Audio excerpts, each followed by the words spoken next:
Caros amigos, tudo bem? Meu nome é Renato Serra e essa é a Reciclagem Democrática. E essa é a Semana da Pátria que se encerra, uma semana com grandes manifestações. Eu queria agradecer a você que me acompanha aí toda semana, que vem me acompanhando. Queria pedir a você que compartilhe esse vídeo. Vamos ajudar a subir esse canal cada vez mais aí no algoritmo do YouTube. É importante que as pessoas reflitam, tenham opinião, que a opinião diversa seja compartilhada enquanto ainda podemos, tá certo? Então, dito isso, vamos aos principais assuntos da semana.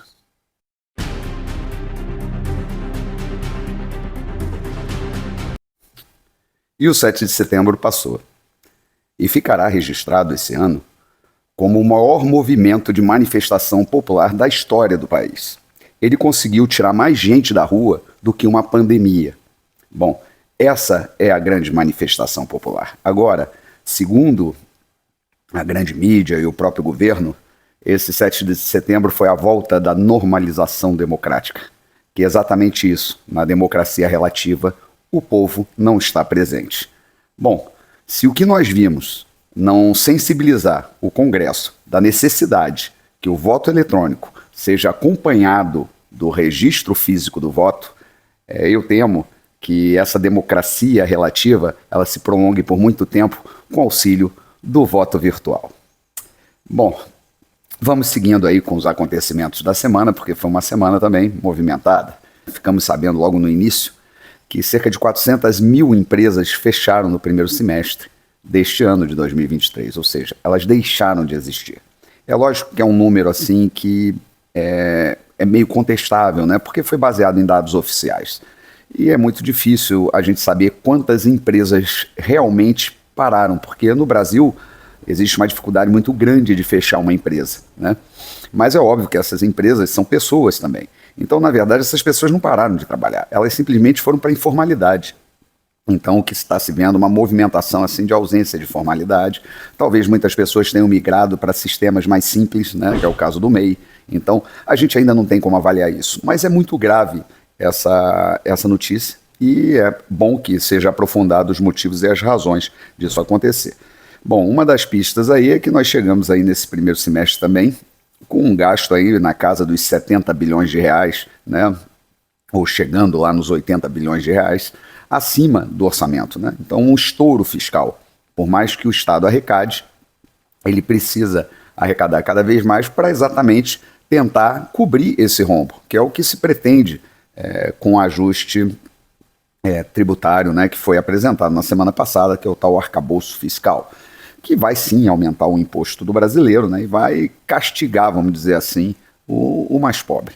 E aí a gente vai também de encontro com o que ocorreu, né, essa semana na discussão da reforma tributária, que está se mostrando um completo desastre, né?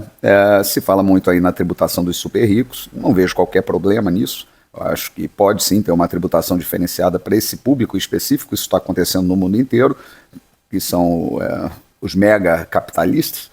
Agora, isso não vai resolver o problema, né? Porque o problema não é o que você tributa, o problema é o mau gasto que é feito com essa tributação. E é isso que os governos de esquerda conseguem fazer. Eu estou doido para ver o final do ano aí como é que vai chegar a questão das estatais, né? Porque elas deram um lucro que possibilitou o governo ano passado, o lucro foi na casa de 150 bilhões de reais, que acabou o governo com um superávit, né, fiscal de mais de 70 bilhões de reais. Então, como é que vai ser o resultado das estatais esse ano, né? Como eles já foram loteadas politicamente, a gente tem uma ideia sobre o que pode acontecer. Bom, e no país das irresponsabilidades, né, foi concluída aí uma CPI que estava rolando, eu nem tratei muito dela aqui, que era a CPI das Americanas, né? Quer dizer, daquela grande fraude que lesou aí diversas empresas, acionistas e tal, e a conclusão da CPI é que não chegaram a conclusão nenhuma, de nenhum responsável. Então os controladores, né, que são lá o Paulo Lemann, Beto Sucupira e o outro mega investidor lá, nem foram ouvidos ou citados no relatório. Ou seja, é um país que exatamente ele vive de espoliar, né, o cidadão.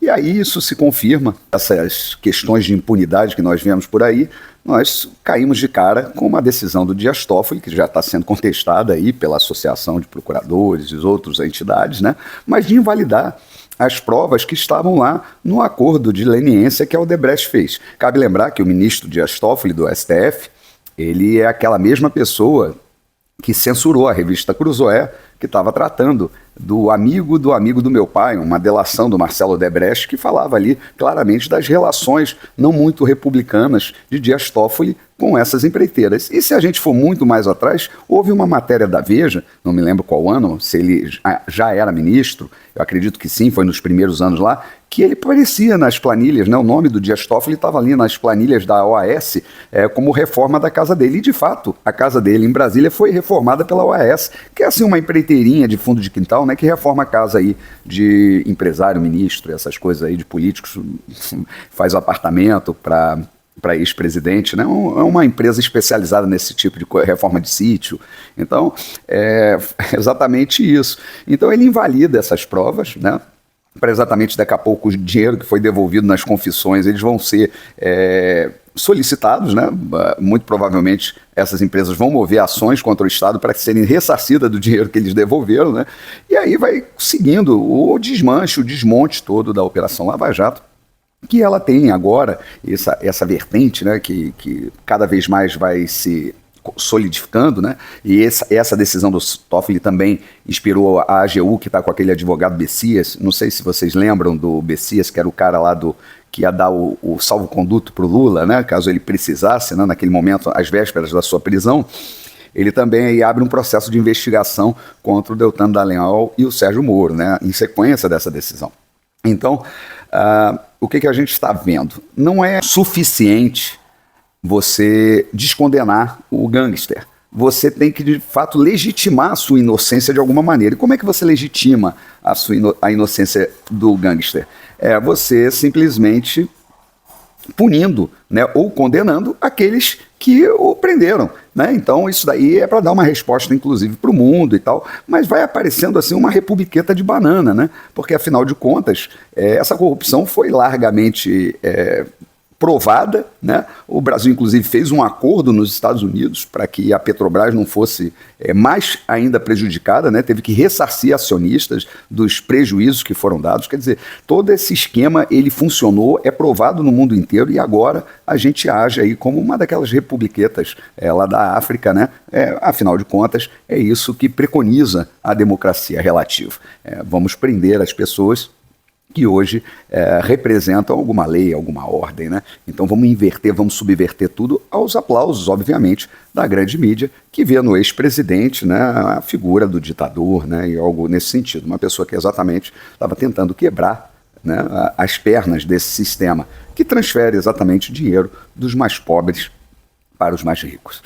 Bom, e essa semana também, né, tivemos ali a notícia da CPI das ONGs, né, que dessa vez lá finalmente, né, os parlamentares foram lá para o meio da floresta amazônica, num lugar de difícil acesso. Diz inclusive a notícia que alguns índios, para ir para essa reunião, tiveram que andar durante 14 dias na floresta. Foi uma grande reunião ali de comunidades indígenas, e todas denunciando que os dinheiros que iam lá para uma tal entidade, uma tal ONG que seria responsável, vamos dizer, pelo desenvolvimento daquelas comunidades lá, nunca chegou esse dinheiro nas comunidades. Quer dizer, não existe nada, não existe nenhuma benfeitoria, não existe absolutamente nada. O dinheiro vai exatamente para sustentar a ONG, o pessoal da ONG, exatamente uma reprodução melhorada do que é o governo brasileiro, né? A gente arrecada para sustentar a máquina pública, lá é para sustentar uma entidade do terceiro setor. Então houve muita denúncia. Eu acho que a imprensa deve agora chamar esses caciques todos aí de bolsonaristas, né? Devem ser todos, assim, aquelas comunidades indígenas ali, pessoas que não entendem a democracia relativa e são um perigo aí. Quem sabe prendem todos esses índios de uma vez para resolver esse problema.